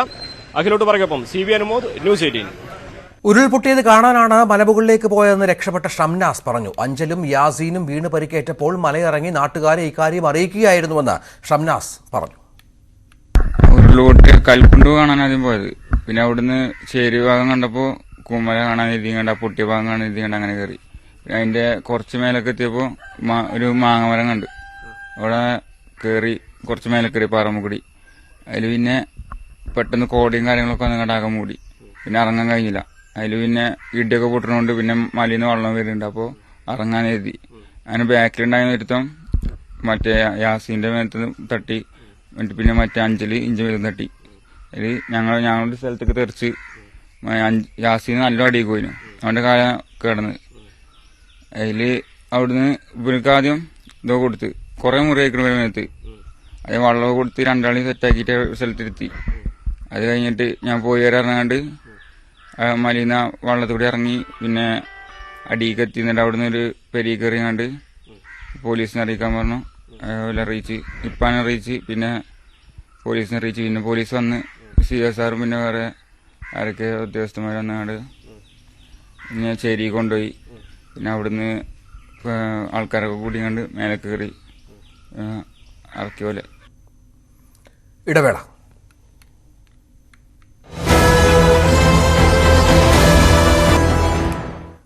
പുതിയ പാർലമെന്റ് മന്ദിരത്തിൽ ചെങ്കോൽ സ്ഥാപിക്കുന്നത് തമിഴ്നാട് പിടിക്കാനുള്ള BJP തന്ത്രമെന്ന് വിലയിരുത്തൽ. BJPയുടേത് രാഷ്ട്രീയ നാടകമെന്ന വിമർശനവുമായി DMK രംഗത്തെത്തി. TJ സജിത്ത് ഏറ്റവും പുതിയ വിവരങ്ങൾ പങ്കുവെക്കുന്നു. സജിത്ത്, BJPയുടെ പുതിയ ചെങ്കോൽ രാഷ്ട്രീയം, അതിനെതിരെ നിരവധി വിമർശനങ്ങളുണ്ട്. പക്ഷേ അപ്പോഴും BJP ലക്ഷ്യം വെക്കുന്നത് ഇതുമായി ബന്ധപ്പെട്ട് എന്തൊക്കെയാകും, അതിന്റെ വരും വരാഴികൾ, അതുമായി ബന്ധപ്പെട്ടുള്ള ദേശീയ രാഷ്ട്രീയത്തിൽ ശ്രദ്ധയാകുന്ന എന്തൊക്കെയാവും? രാഷ്ട്രപതിയെ അവഗണിച്ചു എന്ന ആരോപണത്തിന് BJP കണ്ടുവച്ചിരിക്കുന്ന മറുപടിയാണ് ഈ ചെങ്കോൽ രാഷ്ട്രീയം. അതായത് കോൺഗ്രസ് മറന്ന ചെങ്കോലിനെ അധികാര കേന്ദ്രങ്ങളിലേക്ക്, കൊളോണിയൽ സംസ്കാരങ്ങളിൽ നിന്ന് തിരികെ ഭാരതീയ വിചാരങ്ങളിലേക്ക് എത്തിക്കുന്നു എന്ന ഒരു വാദം കൂടി BJP ഇതിലൂടെ ലക്ഷ്യമിടുന്നുണ്ട്. ഇതിന്റെ ഭാഗമായിട്ടാണ് ഈ ചെങ്കോൽ സ്പീക്കറുടെ ചേംബറിൽ തന്നെ സ്ഥാപിക്കുക എന്ന പ്രഖ്യാപനം നടത്തിയിരിക്കുന്നത്. BJP ലക്ഷ്യമിടുന്ന മറ്റൊരു നീക്കം കൂടിയായി പൊതുവിൽ രാഷ്ട്രീയ നിരീക്ഷകർ വിലയിരുത്തുന്നത് പ്രത്യേകിച്ച് തമിഴ് രാഷ്ട്രീയത്തിലെ സ്വാധീനം ഉറപ്പിക്കാനുള്ള BJPയുടെ തന്ത്രത്തിൻ്റെ കൂടി ഭാഗമായിട്ട് വേണം ഇതിനെ കാണാനെന്നതാണ്. കാരണം തമിഴ് ആലേഖനം ചെയ്തിരിക്കുന്ന കൃത്യമായ തമിഴ് പശ്ചാത്തലമുള്ള ചെങ്കോൽ അത് കൃത്യമായ തമിഴ് രാഷ്ട്രീയം കൂടിയാണ്. കാരണം BJPയെ സംബന്ധിച്ച് തമിഴ് രാഷ്ട്രീയത്തിൽ ഇതുവരെയും ശക്തമായി ഇടപെടാൻ കഴിയുന്നില്ല. അവിടുത്തെ പ്രാദേശികവാദവും തമിഴ് ബോധവും ഒക്കെയാണ് അതിന് തടസ്സമായി BJP തന്നെ വിലയിരുത്തിയത്. ഈ ഒരു പശ്ചാത്തലത്തിലാണ് തമിഴ് സംസ്കാരവുമായി ബന്ധമുള്ള ഒരു ചിഹ്നത്തെ അവിടെ പാർലമെന്റിൽ സ്ഥാപിക്കുക എന്നൊരു നീക്കത്തിലേക്ക് വരിക. 2 ലക്ഷ്യമാണുള്ളത്. ഒന്ന്, രാഷ്ട്രപതിയെ ഒഴിവാക്കിയെന്ന വിവാദത്തിന് കൃത്യമായ മറുപടി പറയുക, ഒപ്പം തന്നെ അതിൽ മുന്നിൽ നിൽക്കുന്ന വിശാലമായ തമിഴ് രാഷ്ട്രീയത്തിൽ ശ്രദ്ധയൂന്നുക എന്ന മറ്റൊരു വിശാലമായ രാഷ്ട്രീയ ലക്ഷ്യം. ഈ 2 സാധ്യതകളുമാണ് മുൻനിർത്തിയാണ് BJPയുടെ ഇപ്പോഴത്തെ നീക്കമെന്നാണ് പൊതുവിൽ വിലയിരുത്തപ്പെടുന്നത്. എന്തായാലും പ്രതിപക്ഷ കക്ഷികളുടെ കാര്യമായ മറുപടി വന്നിട്ടില്ല. DMK എന്തായാലും മറുപടി നൽകിയിട്ടുണ്ട്. കനിമൊഴി ന്യൂസ് 18 പ്രതികരിച്ചത് ഇതൊരു നാടകീയ നീക്കമാണ്, ഒരു നാടകമാണ് BJP കളിക്കുന്നത് എന്ന മറുപടിയാണ്. എന്തായാലും കോൺഗ്രസ് അടക്കമുള്ള മറ്റു കക്ഷികളുടെ മറുപടി ഇനി വരാനിരിക്കുന്നു. ഒപ്പം ഈ ഞായറാഴ്ചയാണ് ഇതുമായി ബന്ധപ്പെട്ട ഉദ്ഘാടനം നടക്കുന്നത്. 19ഓളം പ്രതിപക്ഷ കക്ഷികൾ ഇതിൽ ബഹിഷ്കരണം പ്രഖ്യാപിച്ചിട്ടുണ്ട്. ചിലർ പങ്കെടുക്കുന്നുമുണ്ട്. അങ്ങനെ ഈ BJPയുടെ ഇത്തരം കാര്യങ്ങളെ പ്രതിരോധിക്കാൻ ഒരു പ്രതിപക്ഷ കൂട്ടായ്മയായി കൂടി കാര്യങ്ങൾ ഡെവലപ്പ് ചെയ്യുന്നുണ്ട്. തീർച്ചയായും ഇനിയിപ്പോൾ ഈ ചെങ്കോൽ രാഷ്ട്രീയത്തിന് മറുപടി പറയാൻ കോൺഗ്രസ് മാത്രമല്ല പ്രതിപക്ഷത്തിൽ ഇപ്പോൾ യോജിച്ച് നിൽക്കുന്ന 19 കക്ഷികൾക്കും കൂടി ബാധ്യതയുണ്ട് എന്നതാണ് അതിൻ്റെ പ്രത്യേകത. എന്തായാലും യോജിച്ച ഒരു നീക്കം അവർക്കിടയിൽ ഉണ്ടാകുന്നുണ്ട് എന്ന പൊതുവായ ദേശീയ രാഷ്ട്രീയ സാഹചര്യമാണ്. നേരത്തെ രാഹുൽ ഗാന്ധിയെ അയോഗ്യനാക്കിയപ്പോൾ ഒരു പ്രതിപക്ഷ ഐക്യം രൂപപ്പെട്ടിരുന്നു. അതിനുശേഷം ഇത്ര ശക്തമായ ഒരു പ്രതിപക്ഷ ഐക്യ രൂപീകരണം ഈ പുതിയ പാർലമെന്റ് മന്ദിരത്തിൻ്റെ ഉദ്ഘാടന ചടങ്ങുമായി ബന്ധപ്പെട്ട വിവാദങ്ങളിലായി ഉണ്ടായിരിക്കുന്നത്. എന്തായാലും 19 പാർട്ടികൾ ഇത് ബഹിഷ്കരിക്കുമെന്ന പ്രഖ്യാപനം നടത്തിയിട്ടുണ്ട്. എന്നാൽ ചിലരൊക്കെ പങ്കെടുക്കുകയും ചെയ്തിട്ടുണ്ട്. ഇതാണ് ഈ സാഹചര്യം. നിലപാട് അറിയിക്കാത്ത ചില രാഷ്ട്രീയ നേതൃത്വങ്ങളും ഇക്കാര്യത്തിലുണ്ട്. എന്തായാലും പുതിയ ഈ ചെങ്കോൽ രാഷ്ട്രീയവും അതിൻ്റെ തുടർ വിവാദങ്ങളും ദേശീയ രാഷ്ട്രീയ കക്ഷികളടക്കം ശ്രദ്ധയോടെ നിരീക്ഷിച്ചു വരികയാണ്. TG സജിത്താണ് വിവരങ്ങൾ പങ്കുവച്ചത്. പുതിയ പാർലമെന്റ് മന്ദിരം ഞായറാഴ്ച പ്രധാനമന്ത്രി നരേന്ദ്രമോദി ഉദ്ഘാടനം ചെയ്യും. പുതിയ മന്ദിരത്തിന്റെ സവിശേഷതകൾ കാണാം.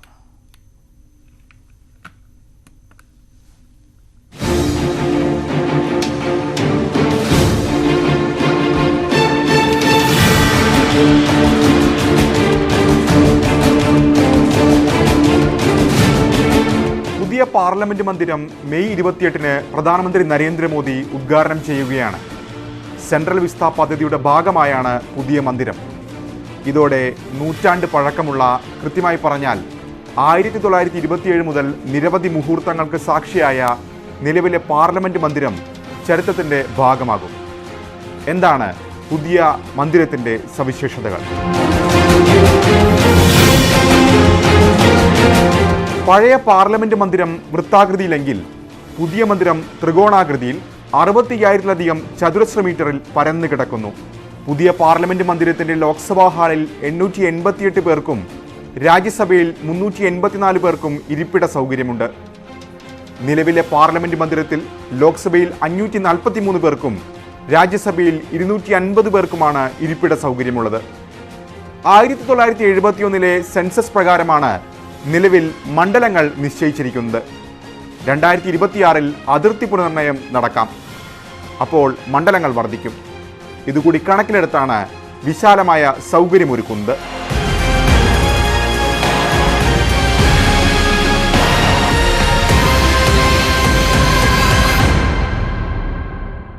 രാഷ്ട്രപതി പാർലമെന്റിന്റെ സംയുക്ത സമ്മേളനത്തെ അഭിസംബോധന ചെയ്യാറുള്ളത് പാർലമെന്റിന്റെ സെൻട്രൽ ഹാളിലാണ്. എന്നാൽ പുതിയ മന്ദിരത്തിൽ സെൻട്രൽ ഹാളില്ല. പുതിയ മന്ദിരത്തിൽ സംയുക്ത സമ്മേളനം നടക്കുക ലോക്സഭാ ചേംബറിൽ.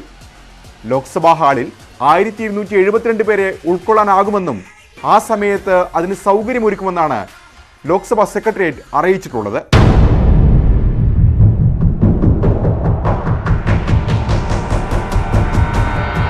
ദേശീയ പക്ഷിയായ മയിലിനെ പ്രമേയമാക്കിയാണ് ലോക്സഭാ ചേംബർ.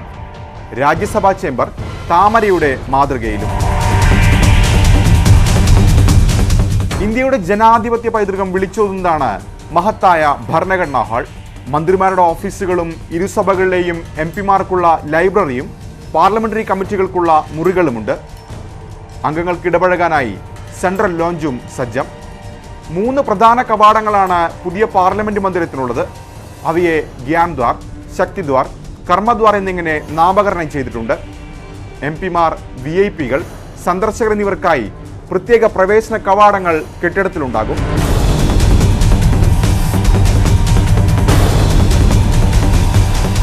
₹1000 കോടിയിലധികം രൂപ ചെലവിട്ട് 2.5 വർഷം കൊണ്ടാണ് പുതിയ മന്ദിരം യാഥാർത്ഥ്യമാക്കിയത്.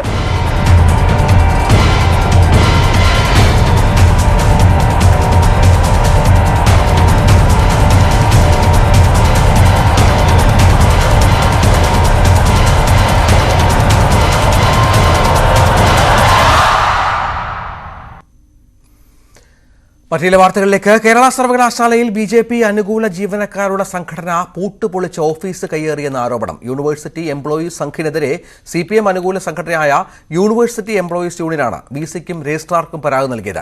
VC ഇവരെ സംരക്ഷിക്കുകയാണെന്ന് ആരോപിച്ച് പ്രതിഷേധ മാർച്ചും നടത്തി.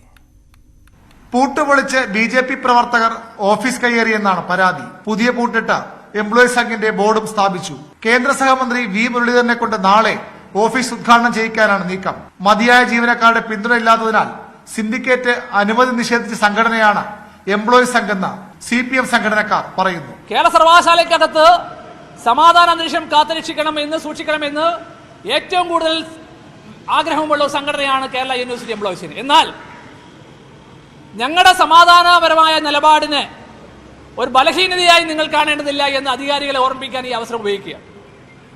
ഞങ്ങൾ സമാധാനത്തോടുകൂടി സർവകലാശാലയുടെ അക്കാദമിക് അന്തരീക്ഷം താറുമാറാവാതെ സിൻഡിക്കേറ്റിനെയും സെനറ്റിനെയും വിശ്വാസത്തിലെടുത്തുകൊണ്ട് മുന്നോട്ട് പോകുന്നത് ഞങ്ങളൊരു ദൗർബല്യമായി ആരെങ്കിലും കാണുന്നുണ്ടെങ്കിൽ ആ ദൗർബല്യം വലിയ രീതിയിൽ പ്രതിഷേധാഗ്നിയായി മാറി സർവകലാശാലയെ സ്തംഭിപ്പിക്കുന്ന രീതിയിലേക്ക് മാറാൻ അധികം മണിക്കൂറുകളില്ല എന്ന് സൂചിപ്പിക്കാനാണ് ഈ ഘട്ടത്തിൽ ആഗ്രഹിക്കുന്നത്. പൂട്ട് തകർത്ത് ഓഫീസ് കയ്യേറിയവർക്കെതിരെ പോലീസിൽ കേസ് നൽകണമെന്ന് 2 ദിവസം മുമ്പ് VC-യോടും രജിസ്ട്രാറോടും എംപ്ലോയീസ് യൂണിയൻ ആവശ്യപ്പെട്ടിരുന്നു.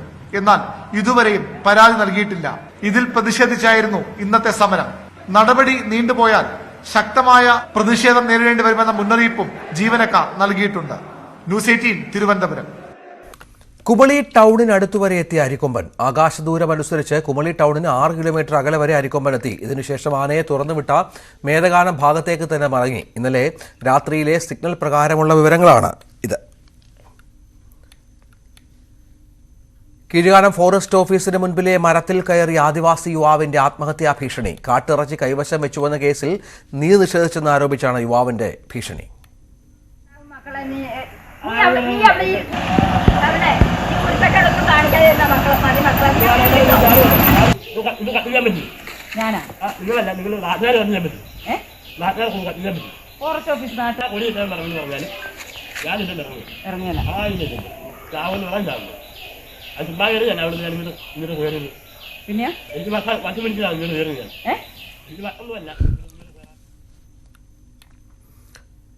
കരിപ്പൂർ വിമാനത്താവളത്തിൽ 2 കിലോഗ്രാം സ്വർണം പിടിച്ചു. ശരീരത്തിനുള്ളിൽ ഒളിപ്പിച്ച് കടത്താൻ ശ്രമിച്ച 1.25 കോടി രൂപയുടെ സ്വർണമാണ് പിടിച്ചത്. ജിദ്ദയിൽ നിന്നെത്തിയ സയ്യിദ് ഇർഷാദ് എന്നിവരാണ് സ്വർണവുമായി പിടിയിലായത്. ക്യാപ്സ്യൂളുകളിലാണ് സ്വർണം ഒളിപ്പിച്ചത്. തിരുവനന്തപുരം വെള്ളായണി കാർഷിക കോളേജിൽ സഹപാഠിയെ പൊള്ളലേൽപ്പിച്ച സഹപാഠി. ഹോസ്റ്റലിലാണ് സംഭവമുണ്ടായത്. ആന്ധ്രാപ്രദേശ് സ്വദേശി ദീപികയെ മറ്റൊരു ആന്ധ്രാ സ്വദേശി ആക്രമിക്കുകയായിരുന്നു. VV വിനോദ് വിവരങ്ങൾ പങ്കുവെക്കും. വിനോദ്, എന്താണ് സംഭവിച്ചത്? രഞ്ജിത്ത്, കഴിഞ്ഞ 18-നാണ് ഈ സംഭവം നടന്നത്. വെള്ളായണി കാർഷിക കോളേജിലെ ഹോസ്റ്റലിൽ ഒരേ മുറിയിൽ കഴിയുന്ന കുട്ടികളാണ്. 2 പേരും ആന്ധ്രാപ്രദേശിൽ നിന്നുള്ളവരാണ്. 2 വർഷമായി ഇവരിവിടെ കഴിയുന്നുണ്ട്. ഇതിനുള്ള കാരണം എന്താണെന്നത് ഇതുവരെയും വ്യക്തമായിട്ടില്ല. അയൺ ബോക്സ് ഇസ്തിരിപ്പെട്ടി ചൂടാക്കി ഉറങ്ങിക്കിടന്ന ദീപികയുടെ ശരീരത്തിലേക്ക് മറ്റ് ഒപ്പമുണ്ടായിരുന്ന സഹപാഠി ഇങ്ങനെ വെക്കുകയായിരുന്നു. അങ്ങനെയാണ് ശരീരത്തിൽ അസുഖം പൊള്ളലേറ്റത്. തുടർന്ന് ജനറൽ ഹോസ്പിറ്റലിൽ ഉൾപ്പെടെ ചികിത്സ തേടി. ഇപ്പോൾ കോളേജ് ഹോസ്റ്റലിൽ ദീപികയുണ്ട്. പോലീസ്, തിരുവല്ല പോലീസാണ് സംഭവത്തിൽ ഇപ്പോൾ കേസെടുത്തിട്ടില്ല. പക്ഷേ ഇങ്ങനെ ആശുപത്രിയിൽ നിന്ന് അറിയിച്ചതിന്റെ അടിസ്ഥാനത്തിൽ പോലീസ് എത്തുകയും മൊഴി രേഖപ്പെടുത്തുകയും ചെയ്തിട്ടുണ്ട്.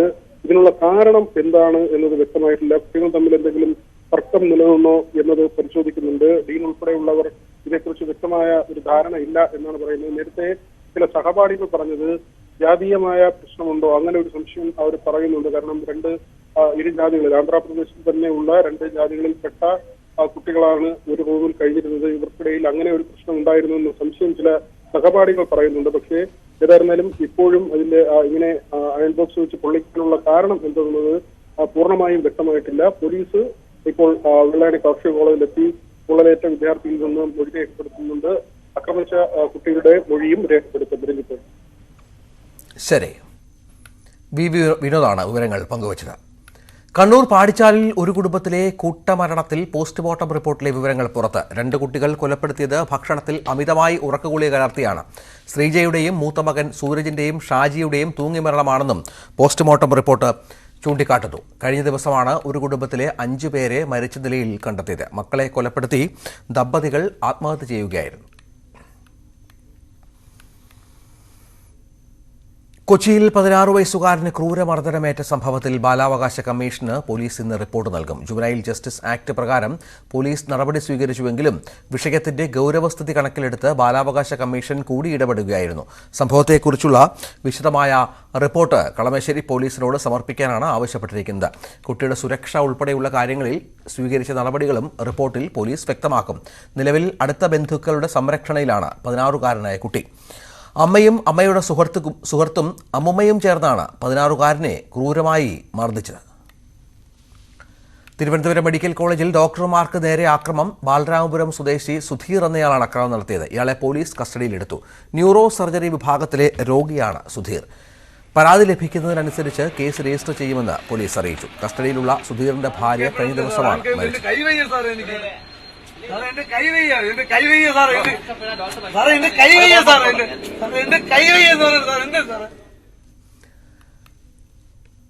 പൊന്നമ്പലമേട്ടിൽ അനധികൃത പൂജയിൽ മുഖ്യപ്രതി നാരായണൻ മുൻകൂർ ജാമ്യാപേക്ഷ നൽകി. പത്തനംതിട്ട സെഷൻസ് കോടതിയിലാണ് ജാമ്യാപേക്ഷ നൽകിയത്.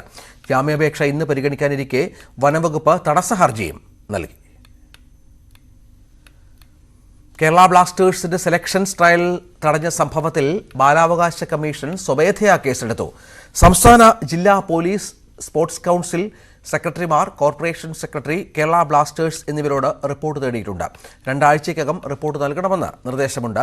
ട്രയൽസ് നടക്കുന്ന മൈതാനത്തിന്റെ ഗേറ്റുകൾ അടച്ചുപൂട്ടിയത് മൂലം കുട്ടികൾക്ക് മണിക്കൂറുകളോളം റോഡിൽ നിൽക്കേണ്ടി വന്ന സാഹചര്യത്തിലാണ് ബാലാവകാശ കമ്മീഷന്റെ ഇടപെടൽ. ഈ സാഹചര്യം ആരുടെ വീഴ്ച കൊണ്ട് സംഭവിച്ചതാണെന്നാണ് കമ്മീഷൻ അന്വേഷിക്കുന്നത്. മൈതാനത്തിന്റെ കരാർ സംബന്ധിച്ച് സ്പോർട്സ് കൗൺസിലുകൾ തമ്മിൽ നിലനിൽക്കുന്ന തർക്കവും റിപ്പോർട്ടിന്റെ ഭാഗമാകും. 2ാം വർഷ higher secondary, vocational higher secondary പരീക്ഷാ ഫലം ഇന്ന് പ്രഖ്യാപിക്കും. ഉച്ചയ്ക്ക് 3 മണിക്ക് വിദ്യാഭ്യാസ മന്ത്രി വി ശിവൻകുട്ടി ഫലം പ്രഖ്യാപിക്കും.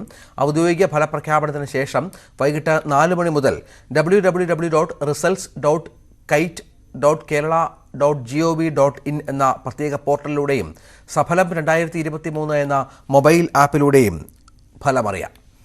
2023 കേന്ദ്രങ്ങളിലായി 4,42,467 വിദ്യാർത്ഥികളാണ് ഇത്തവണ പരീക്ഷ എഴുതിയത്.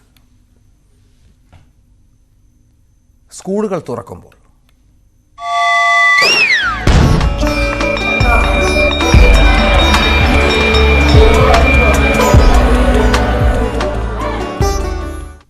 അധ്യയന വർഷം ആരംഭിക്കാൻ ദിവസങ്ങൾ മാത്രം ബാക്കി നിൽക്കെ സ്കൂളുകളിൽ അധ്യാപകരുടെ കുറവ്. അധ്യാപക തസ്തിക നിർണയം പൂർത്തിയായെങ്കിലും പുതിയ തസ്തികകൾ സൃഷ്ടിച്ചിട്ടില്ല. വിദ്യാഭ്യാസ വകുപ്പ് നൽകിയ ശുപാർശയ്ക്ക് ധനവകുപ്പ് അനുമതി നൽകാത്തതാണ് തസ്തിക രൂപീകരണം തടസ്സപ്പെടാൻ കാരണം. സാമ്പത്തിക പ്രതിസന്ധി കണക്കിലെടുത്താണ് ധനവകുപ്പിന്റെ തീരുമാനം. കോവിഡ് മൂലം തടസ്സപ്പെട്ട അധ്യാപക തസ്തിക നിർണയം കഴിഞ്ഞ അധ്യയന വർഷത്തിലാണ് വിദ്യാഭ്യാസ വകുപ്പ് പൂർത്തിയാക്കിയത്. ഫെബ്രുവരിയിൽ സർക്കാർ വിദ്യാലയങ്ങളിൽ അധികമായി വരുന്ന തസ്തികകളുടെ അനുമതിക്കായി വിദ്യാഭ്യാസ വകുപ്പ് ധനവകുപ്പിനെ സമീപിച്ചിരുന്നു. എന്നാൽ സാമ്പത്തിക പ്രതിസന്ധി കണക്കിലെടുത്ത് പുതിയ അധ്യാപക തസ്തിക സൃഷ്ടിക്കൽ തൽക്കാലം വേണ്ടെന്ന നിലപാടിലാണ് ധനവകുപ്പ്. പുതിയ അധ്യയന വർഷം ആരംഭിക്കുമ്പോൾ മാത്രം ഫയൽ പരിഗണിക്കാനാണ് ഇപ്പോഴത്തെ തീരുമാനം. സ്വാഭാവികമായും ഫയലിൽ ധനവകുപ്പ് എതിർപ്പ് രേഖപ്പെടുത്തും. ഇതോടെ വിഷയം മന്ത്രിസഭയുടെ പരിഗണനയ്ക്കെത്തിച്ച് തസ്തിക സൃഷ്ടിക്കാമെന്നാണ് വിദ്യാഭ്യാസ വകുപ്പിന്റെ കണക്കുകൂട്ടൽ. ഈ നീക്കങ്ങളിൽ വെട്ടിലായത് റാങ്ക് ലിസ്റ്റുകളിൽ ഉൾപ്പെട്ട ഉദ്യോഗാർത്ഥികളാണ്. ലിസ്റ്റിന്റെ കാലാവധി അവസാനിക്കും മുൻപ് ഒഴിവുകൾ PSCക്ക് റിപ്പോർട്ട് ചെയ്യണമെന്നാണ് ഇവരുടെ ആവശ്യം. ഈ തസ്തിക നിർണ്ണയം കൃത്യമായി നടക്കുന്നുണ്ട്. തസ്തിക നിർണ്ണയം വഴി കുട്ടികൾ കുറയുന്ന സ്കൂളുകളിൽ പോസ്റ്റുകൾ നഷ്ടപ്പെടുന്നുണ്ട്. അതിനകത്ത് ആ പോസ്റ്റുകൾ നഷ്ടപ്പെടുന്ന സ്കൂളുകളിലെ അധ്യാപകരെ മറ്റ് സ്കൂളുകളിലേക്ക് പുനർവിന്യസിക്കുന്നുണ്ട്. പക്ഷേ അത് റിട്ടയർമെന്റിനെയും HM പ്രൊമോഷനും കിട്ടാത്തൊരവസ്ഥയിലേക്ക് വരികയും അധികമായി ഉണ്ടാകുന്ന തസ്തികകൾ അംഗീകരിക്കാതെയും വരുന്ന സാഹചര്യമാണ് നിലനിൽക്കുന്നത്. ഇത് വളരെ വളരെ ബുദ്ധിമുട്ടാവുന്ന ഒരു അന്തരീക്ഷത്തിലൂടെയാണ് ഇപ്പോൾ കടന്നു പോകുന്നത്. അധ്യയന വർഷം ആരംഭിക്കാൻ ദിവസങ്ങൾ മാത്രം ശേഷിക്കെ അധ്യാപകരില്ലാത്തത് സ്കൂളുകളിലും വലിയ പ്രതിസന്ധി ഉണ്ടാകും. ഇതൊഴിവാക്കാൻ ദിവസവേതനാടിസ്ഥാനത്തിൽ അധ്യാപകരെ നിയമിച്ചാണ് പല സ്കൂളുകളിലും അധ്യയനം നടക്കുന്നത്. ന്യൂസ് 18 തിരുവനന്തപുരം.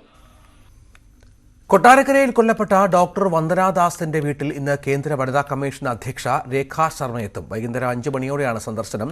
കേന്ദ്ര വനിതാ ശിശുക്ഷേമ മന്ത്രി സ്മൃതി ഇറാനി കഴിഞ്ഞ ദിവസം വന്ദനയുടെ വീട്ടിലെത്തി മാതാപിതാക്കളെ കണ്ടിരുന്നു. സംഭവത്തിൽ അന്വേഷണം തുടരുന്നതിനിടെയാണ് വനിതാ കമ്മീഷൻ അധ്യക്ഷ നേരിട്ടെത്തുന്നത്.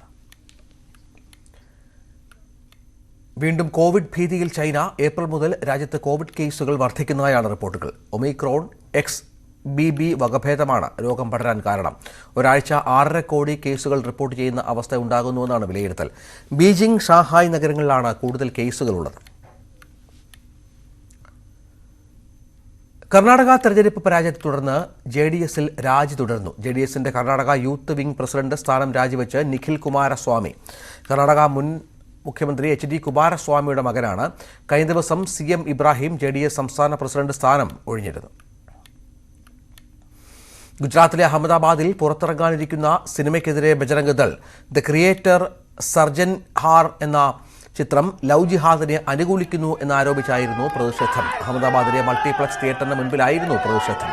അതേസമയം പ്രതിഷേധങ്ങളെ ഭയക്കുന്നില്ലെന്ന് സിനിമയുടെ പ്രൊഡ്യൂസർ രാജേഷ് കരാതെ ഗുരുജി പ്രതികരിച്ചു.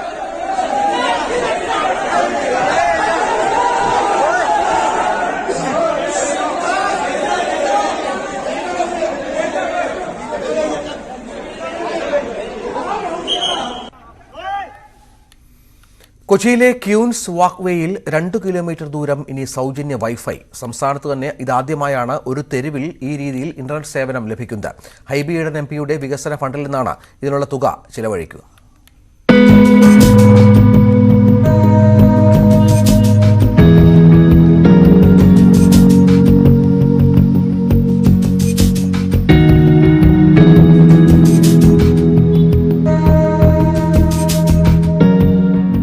കൊച്ചിയിലെത്തുന്ന സഞ്ചാരികളെ ഏറ്റവും കൂടുതൽ ആകർഷിക്കുന്ന ഒരിടമായി ഗോശ്രീ ചാത്യാത്ത് റോഡിലെ ക്യൂൻസ് വാക്ക്വേ മാറിക്കഴിഞ്ഞു. കായൽക്കാറ്റേറ്റ് സുന്ദരമായ ഒരു സായാഹ്നം ചെലവിടാൻ ഇതിനും മികച്ചൊരിടം വേറെയില്ല. ഇനിയിപ്പോൾ വൈഫൈയും ഇവിടെ ലഭിക്കും. 50 Mbps വേഗതയുള്ള ഇന്റർനെറ്റ് സൗകര്യം BSNL ആണ് ഒരുക്കുന്നത്. 31.86 ലക്ഷം രൂപയാണ് ഹൈബി ഈഡൻ തന്റെ MP ഫണ്ടിൽ നിന്ന് ചെലവഴിക്കുന്നത്. വിദ്യാർത്ഥികൾ അടക്കമുള്ളവർക്ക് ഇതിന്റെ അനന്ത സാധ്യതകൾ പ്രയോജനപ്പെടുത്താം. ഇപ്പോൾ ഇവിടെ തന്നെ ഒരുപാട് കച്ചവടക്കാരുണ്ട്, അവരുടെ കുട്ടികളുണ്ട്, അതുപോലെ തന്നെ അവിടെ സ്ഥിരം വരുന്ന ആളുകളുണ്ട്, ചെറുപ്പക്കാരുണ്ട്. അവർക്കെല്ലാം ഉപയോഗിക്കാൻ കഴിയുന്ന ഫ്രീ വൈഫൈ എന്ന ആശയമാണ് MP ഫണ്ടിലൂടെ യാഥാർത്ഥ്യമാക്കുന്നത്. വോക്ക്വേയിൽ 9 തൂണുകളിലായി 18 വൈഫൈ ആക്സസ് പോയിന്റുകൾ സ്ഥാപിച്ചിട്ടുണ്ട്. ഒരിടത്തു നിന്ന് 75 പേർക്ക് സേവനം ലഭിക്കും. ഒരാൾക്ക് ഒരു ദിവസം 30 മിനിറ്റ് നേരത്തേക്കാണ് ഇത് ഉപയോഗപ്പെടുത്താൻ കഴിയുക. OTP വഴിയായിരിക്കും രജിസ്ട്രേഷൻ. ഇന്ന് വൈകിട്ട് നടക്കുന്ന ചടങ്ങിൽ ശശി തരൂർ MP പദ്ധതി ഉദ്ഘാടനം ചെയ്യും. വോക്ക്വേയുടെ പരിസരത്തുള്ള കണ്ടെയ്നർ ശുചിമുറിയും ഇതോടൊപ്പം ഉദ്ഘാടനം ചെയ്യുന്നുണ്ട്. ന്യൂസ് 18 കൊച്ചി. കൊല്ലം ചടയമംഗലത്ത് തൊഴിലുറപ്പ് മെയ്റ്റിനെ ആക്രമിച്ച പ്രതികൾ പിടിയിൽ. കാരാളിക്കോണം സ്വദേശികളായ റിയാസ്, ശ്യാം നവാസ് എന്നിവരെയാണ് ചടയമംഗലം പോലീസ് അറസ്റ്റ് ചെയ്തത്. തൊഴിലുറപ്പ് തൊഴിലാളികളെ അപമാനിച്ചത് മെയ്റ്റ് ചോദ്യം ചെയ്തതാണ് ആക്രമണത്തിന് കാരണം. ഇളമാട് മണിയൻമുക്കിൽ ജോലി ചെയ്തിരുന്ന തൊഴിലുറപ്പ് തൊഴിലാളികൾ കുടിവെള്ളം ചോദിച്ചതോടെയാണ് പ്രശ്നങ്ങൾ തുടങ്ങിയത്. പ്രതികളുടെ വീട്ടിലെത്തി കുടിവെള്ളം ചോദിച്ച തൊഴിലാളികളെ അപമാനിച്ച് ഇറക്കിവിട്ടു. 20ഓളം പേരാണ് ഇവിടെ പണിയെടുക്കുന്നത്. കുടിവെള്ളം നൽകാതെ അപമാനിച്ചുവിട്ട സംഭവം തൊഴിലാളികൾക്കിടയിൽ വലിയ ചർച്ചയായി. പ്രതികളായ റിയാസും ശ്യാമും ഇന്നലെ മദ്യപിച്ച് പണിസ്ഥലത്തെത്തി അസഭ്യം പറഞ്ഞു. ഇതിനു പിന്നാലെ പ്രതികളും തൊഴിലാളികളും തമ്മിൽ തർക്കമായി. ഇതോടെയാണ് പ്രതികൾ അക്രമാസക്തരായത്. മേറ്റ് രാജകുമാരിയെ പ്രതികൾ ക്രൂരമായി മർദ്ദിച്ചു. മുഖത്തടിക്കുകയും പിടിച്ചു തള്ളുകയും വസ്ത്രം വലിച്ചു കീറുകയും ചെയ്തു. ജോലി തുടങ്ങിക്കൊണ്ടിരിക്കുമ്പോൾ തന്നെ ഭയങ്കര ചീത്തവിളിയും ബഹളവുമായിരുന്ന പിന്നെ മേറ്റായ ജയെ ചീത്ത വിളിക്കുകയും മേറ്റിനെ വിളിച്ചു വരുത്തുകയും മേറ്റ് വന്ന് ആ മേറ്റിനെ കണ്ടപ്പം തന്നെ ഭയങ്കര ചീത്തവിളിയും മേറ്റിനെ അടിക്കുകയും ചെവിക്കന്നത്തിന് അടിക്കുകയും ചെയ്തു. ഇട്ടിരുന്ന ബ്ലൗസ് വലിച്ചു കീറുകയും ചെയ്ത് ഭയങ്കര ഉപദ്രവമായിരുന്നു. പിന്നെ കല്ലെടുത്തെറിയാൻ ഒരുങ്ങി. മർദ്ദനമേറ്റ ജയകുമാരി ചടയമംഗലം പോലീസിൽ പരാതി നൽകി. പരാതിയുടെ അടിസ്ഥാനത്തിൽ പ്രതികളെ പിടികൂടുകയായിരുന്നു. കോടതിയിൽ ഹാജരാക്കിയ പ്രതികളെ റിമാൻഡ് ചെയ്തു. ന്യൂസ് 18 കൊല്ലം. സംസ്ഥാനത്ത് AI ക്യാമറ ഉപയോഗിച്ച് പിഴ ഈടാക്കുന്നത് ജൂൺ 5 മുതൽ. ഇതിന് മുന്നോടിയായി ക്യാമറകൾ പ്രവർത്തിക്കുന്നുവോ എന്ന് പരിശോധിച്ച് സർട്ടിഫിക്കറ്റ് നൽകാനായി അഡീഷണൽ ട്രാൻസ്പോർട്ട് കമ്മീഷണറെ ചുമതലപ്പെടുത്തി. ആവശ്യമായ സാങ്കേതിക വിദഗ്ധരെയും സ്ഥാപനങ്ങളെയും ഉൾപ്പെടുത്തിക്കൊണ്ട് ഈ മാസം 30-നകം പരിശോധിച്ച് സർട്ടിഫിക്കറ്റ് നൽകണം. സാങ്കേതിക സമിതിയുടെ സർട്ടിഫിക്കറ്റ് ലഭിച്ച ശേഷം ജൂൺ 5 മുതൽ പദ്ധതി നടപ്പിലാക്കാനാണ് ട്രാൻസ്പോർട്ട് കമ്മീഷണറെ ചുമതലപ്പെടുത്തിയിരിക്കുന്നത്. കൂടാതെ ക്യാമറയുള്ള സ്ഥലങ്ങളിൽ പൊതുജനങ്ങൾക്ക് മുന്നറിയിപ്പ് ബോർഡ് സ്ഥാപിക്കാനും തീരുമാനിച്ചിട്ടുണ്ട്. AI ക്യാമറയുടെ വില എത്രയെന്ന് വെളിപ്പെടുത്താനാവില്ലെന്ന കെൽട്രോണിന്റെ മറുപടി അഴിമതി മൂടിവെക്കാണെന്ന് രമേശ് ചെന്നിത്തല. വിവരാവകാശം വഴിയുള്ള ചോദ്യത്തിന് കെൽട്രോൺ എന്ന പൊതുമേഖലാ സ്ഥാപനത്തിന് യോജിക്കാത്ത മറുപടിയാണിത്. ക്യാമറയുടെ വില വെളിപ്പെടുത്തിയാൽ ആരുടെ ട്രേഡ് സീക്രട്ടാണ് നഷ്ടപ്പെടുന്നതെന്നും ചെന്നിത്തല ചോദിച്ചു. സ്കൂൾ തുറക്കുന്ന ആഴ്ചയിൽ തന്നെ ക്യാമറ ഉപയോഗിച്ച് ചാകര കൊയ്യാനുള്ള സർക്കാരിന്റെ ശ്രമത്തെ ശക്തമായി നേരിടുമെന്നും ചെന്നിത്തല പറഞ്ഞു. ചക്കക്കൊമ്പനെ വനവകുപ്പ് 15 ദിവസം നിരീക്ഷിക്കും. ആനയ്ക്ക് സാരമായി പരിക്കേറ്റില്ലെന്നും അക്രമകാരി അല്ലെന്നുമാണ് പ്രാഥമിക നിഗമനം. കഴിഞ്ഞ ദിവസം പൂപ്പാറയ്ക്ക് സമീപം ചൂണ്ടലിൽ വെച്ച് ആനയെ വാഹനം ഇടിച്ചതിനാലാണ് പ്രത്യേക നിരീക്ഷണം ഏർപ്പെടുത്തിയത്.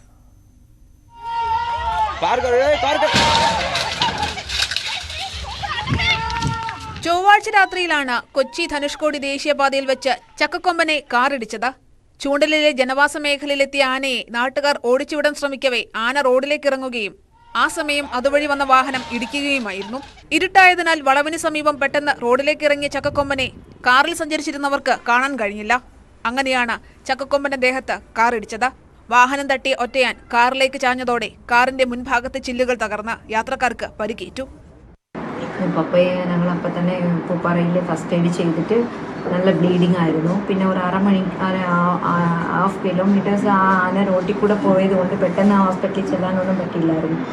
അതിനുശേഷം ആന പോയി താഴോട്ട് ഇറങ്ങിയെന്ന് അറിഞ്ഞതിന് പിൻപ് ഞങ്ങൾ പൂപ്പാറയിൽ കൊണ്ടുപോയി ഫസ്റ്റ് എയ്ഡ് കൊടുത്തു. പിന്നെ തേനി ചെന്നിട്ട് CT സ്കാൻ എടുത്തു. തലയിൽ 8 സ്റ്റിച്ച് ഇട്ടു. സംഭവത്തിന് ശേഷം ഉൾക്കാട്ടിലേക്ക് കയറിയ ചക്കക്കൊമ്പനെ ഇന്നലെ തേൻപാറ സിമന്റ് പാല മേഖലകളിൽ കണ്ടെത്തിയിരുന്നു. അപകടത്തിൽ സാരമായി പരിക്കേറ്റിട്ടില്ലെന്നും ആരോഗ്യവാനാണെന്നും അക്രമ സ്വഭാവം പ്രകടിപ്പിക്കുന്നില്ലെന്നുമാണ് വനംവകുപ്പിന്റെ നിഗമനം. വാച്ചർമാരുടെ നേതൃത്വത്തിൽ വരും ദിവസങ്ങളിൽ ആനയെ നിരീക്ഷിക്കും. ന്യൂസ് 18 ഇടുക്കി. വയനാട്ടിൽ നിന്നുള്ള ഒരു സേവ് ദ ഡേറ്റ് വീഡിയോ വൈറലാകുന്നു.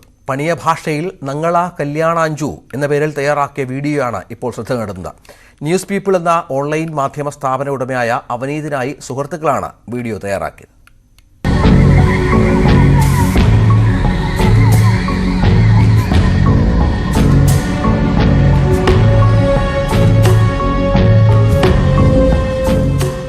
പണിയ ഭാഷയിൽ ഞങ്ങളുടെ കല്യാണം എന്നാണ് വീഡിയോയുടെ ടൈറ്റിലായ നങ്ങള കല്യാണാഞ്ചുവിന്റെ അർത്ഥം. ഗോത്രവിഭാഗമായ പണിയ സമുദായത്തിലെ തനതാചാരങ്ങൾ ഉൾപ്പെടുത്തിയാണ് വീഡിയോ തയ്യാറാക്കിയത്. ഗോത്രവിഭാഗങ്ങളിൽ നിന്ന് പുറത്തുള്ളവർക്ക് പരിചിതമല്ലാത്ത ആചാരങ്ങളാണ് അവനീതിന്റെയും അഞ്ജലിയുടെയും സേവ് ദ ഡേറ്റ് വീഡിയോയ്ക്ക് ശ്രദ്ധ നേടിക്കൊടുത്തത്.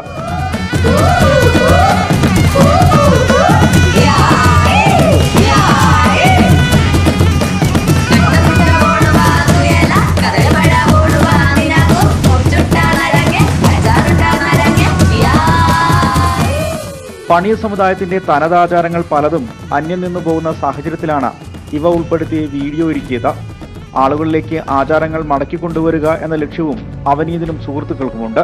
ഈ സേവ് ദ ഡേറ്റ് ഇങ്ങനെ ചെയ്യാൻ തീരുമാനിച്ചത് എൻ്റെ അമ്മമ്മയൊക്കെ പണ്ട് ചെറുപ്പത്തിൽ ഇങ്ങനെ കഥ പറഞ്ഞു തരുമായിരുന്നു. അവരെ കല്യാണം ഇങ്ങനെയായിരുന്നു, ഇതുപോലെയാണ് പഴയ ആചാരങ്ങളൊക്കെ വെച്ചിട്ടാണ് കല്യാണം നടത്തിയതെന്നൊക്കെ. ഇപ്പം ഞങ്ങളുടെ ഒരു പുതിയൊരു തലമുറ വന്നു കഴിഞ്ഞപ്പോൾ ഇതുപോലെയൊന്നും ആരും ചെയ്യാതെ ആയി. അപ്പം അതിൽ നിന്നൊരു വ്യത്യസ്തമായൊരു സാധനം ചെയ്യണമെന്ന് എനിക്ക് പണ്ട് മുതലൊരു ആഗ്രഹം ഉണ്ടായിരുന്നു. അതിന് വേണ്ടിയിട്ട് എൻ്റെ ഓഫീസിലുള്ള രാജിത്തേട്ടൻ്റെ അടുത്താണെങ്കിലും പ്രശാന്തേട്ടൻ്റെ അടുത്താണെങ്കിലും പ്രതുലേട്ടൻ്റെ അടുത്തൊക്കെ ആണെങ്കിലും ഞാൻ ഈ കാര്യം അവരുടെ അടുത്ത് പറഞ്ഞു. അപ്പോൾ അവർ പറഞ്ഞു നമുക്ക് ചെയ്യാമെന്ന് പറഞ്ഞിട്ടാണ് നമ്മളിതുപോലെ ചെയ്തത്. ഗോത്രാചാരങ്ങൾ മാത്രമല്ല തനത് വേഷവിധാനങ്ങളുമായാണ് വരനും വധുവും ബന്ധുക്കളും വീഡിയോയിൽ പ്രത്യക്ഷപ്പെടുന്നത്. കാടിന്റെയും കാവുകളുടെയും പശ്ചാത്തലത്തിൽ തുടിയും ചീനിയും ഉപയോഗിച്ചുള്ള വാദ്യമേളങ്ങളോടെയൊക്കെ സാന്നിധ്യത്തിലാണ് ദൃശ്യങ്ങൾ ചിത്രീകരിച്ചിട്ടുള്ളത്. മാർച്ച് 29-നാണ് വെള്ളമുണ്ട് സ്വദേശിയായ അവനീതിന്റെയും ചീരാൽ സ്വദേശിയായ അഞ്ജലിയുടെയും വിവാഹം. ന്യൂസ് 18 വയനാട്. കൊല്ലം പുനലൂരിൽ പൊട്ടിവീണ വൈദ്യുതി കമ്പിയിൽ നിന്ന് ഷോക്കേറ്റ് അനാഥാലയത്തിലെ അന്തേവാസി മരിച്ചു. പുനലൂർ ദീനഭവൻ അന്തേവാസി പ്രഭയാണ് മരിച്ചത്. മഴയ്ക്കിടെ 11 kV ലൈൻ പൊട്ടിവീണ അപകടമുണ്ടാവുകയായിരുന്നു.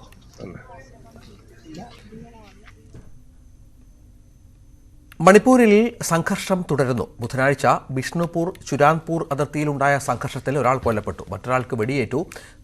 വ്യാപകമായ അക്രമങ്ങളാണ് മേഖലയിൽ റിപ്പോർട്ട് ചെയ്തത്. നിരവധി വീടുകൾ അഗ്നിക്കിരയാക്കി. അക്രമത്തെ തുടർന്ന് ബിഷ്ണുപൂർ, ഇംഫാൽ ഈസ്റ്റ്, ഇംഫാൽ വെസ്റ്റ്, ജിറിബാം തുടങ്ങി നിരവധി ജില്ലകളിൽ നിരോധനാജ്ഞ നീട്ടി. Queen of rock and roll എന്നറിയപ്പെടുന്ന അമേരിക്കൻ ഗായിക ടീന ടേണർ അന്തരിച്ചു. സ്വിറ്റ്സർലൻഡിലായിരുന്നു 83 വയസ്സുകാരിയുടെ അന്ത്യം. 1950കളിൽ ടീന MTVയുടെ മുഖമായി മാറി. 1980കളിലെ പോപ്പ് ലോകം ടീനയുടേതായിരുന്നു. What's love got to do with it എന്ന വീഡിയോ പ്രശസ്തമാണ്. 6 ഗ്രാമി അവാർഡുകൾ നേടിയിട്ടുണ്ട്. Lulu fashion week grand finale സമാപിച്ചു. 5 ദിവസം നീണ്ടുനിന്ന ഫാഷൻ വീക്കിൽ താരത്തിളക്കമായിരുന്നു. ഈ വർഷത്തെ സ്റ്റൈൽ ഐക്കൺ പുരസ്കാരങ്ങൾ നടൻ ആന്റണി പെപ്പയ്ക്കും നടി നിഖില വിമലിനും സമ്മാനിച്ചു. ക്രോസ് ഓവർ സ്റ്റാർ പുരസ്കാരം അറബ് ബോളിവുഡ് താരം സജാദ് ഡെലഫ്രൂസും ഫാഷൻ ഐക്കൺ അവാർഡ് നടൻ അജ്മൽ അമീറും ഏറ്റുവാങ്ങി. 2023 ഫാഷൻ ട്രെൻഡുകൾക്ക് പുതുമ പകരുന്നതായിരുന്നു ലുലു ഫാഷൻ വീക്ക്. സിനിമാ താരങ്ങളായ തൻവീർ റാം, രാഹുൽ മാധവ്, അൻസൺ പോൾ, കൈലാഷ് മഞ്ജു പിള്ള, അറബ് നടി ഡാരൻ അൽ തമീമി തുടങ്ങിയവരും സമാപന ദിവസം റാമ്പിലെത്തി. സിനിമാ താരങ്ങളായ ഷൈൻ ടോം ചാക്കോ, ഭാമ, മണിക്കുട്ടൻ, പാർവതി ആർ കൃഷ്ണ, അമയ്യ മാത്യു, ശ്രീരംഗ് ഷൈൻ, കൃഷ്ണകുമാർ മേനോൻ, ധന്യ മേരി വർഗീസ്, ഡയാന ഹമീദ്, ശ്രീജിത്ത് വിജയ് തുടങ്ങിയവരും ചുവടുവച്ചു.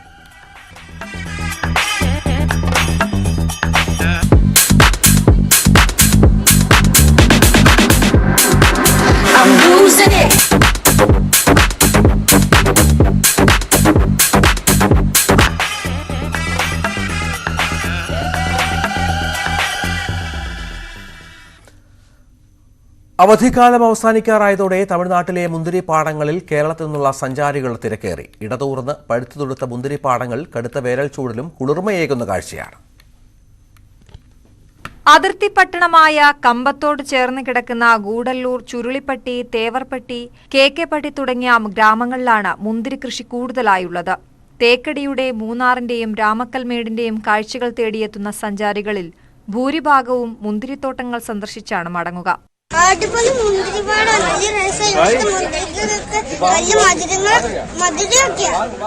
കറുത്ത മുന്തിരിയാണ് തമിഴ്നാട് അതിർത്തി ഗ്രാമങ്ങളിൽ കൂടുതലായും കൃഷി ചെയ്യുന്നത്. നവംബർ, ഡിസംബർ മാസമാണ് പ്രധാന വിളവെടുപ്പ് കാലം. വർഷത്തിൽ 4 തവണ വിളവെടുക്കും.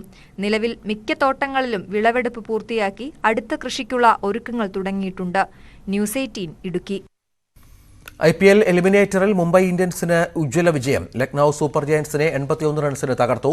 മുംബൈ ഉയർത്തിയ 183 വിജയലക്ഷ്യം പിന്തുടർന്ന ലക്നൌ 101 റൺസിന് ഓൾ ഔട്ടായി. നാളെ നടക്കുന്ന രണ്ടാം ക്വാളിഫയറിൽ മുംബൈ ഗുജറാത്തിനെ നേരിടും. ഇതിലെ വിജയികൾ ഞായറാഴ്ച നടക്കുന്ന ഫൈനലിൽ ചെന്നൈയുമായി ഏറ്റുമുട്ടും. ഇനി സ്വർണം, വെള്ളി, പ്ലാറ്റിനം നിരക്കുകൾ. തരകൻസ് റോയൽ ജ്വല്ലറി ഇന്നത്തെ സ്വർണ്ണവില ബ്രോട്ട് യു ബൈ അനധികൃത വിൽപ്പനക്കാരിൽ നിന്നും സ്വർണം വാങ്ങി ഇനി ആരും വഞ്ചിതരാവരുത്. Tharakans royal jewellery, Kunnamkulam. സ്വർണം ഗ്രാമിന് 5570, പവന് 44,560, വെള്ളി ഗ്രാമിന് 77, കിലോ 77,000, പ്ലാറ്റിനം ഗ്രാമിന് 3,827, ഔൺസിന് 1,19,033. തരകൻസ് റോയൽ ജ്വല്ലറി ഇന്നത്തെ സ്വർണ്ണവില ബ്രോട്ട് യു ബൈ അനധികൃത വിൽപ്പനക്കാരിൽ നിന്നും സ്വർണം വാങ്ങി ഇനി ആരും വഞ്ചിതരാവരുത്. Tharakans royal jewellery, Kunnamkulam. വാർത്തകൾ ഇന്ന് പൂർണ്ണമാകുന്നു. നമസ്കാരം.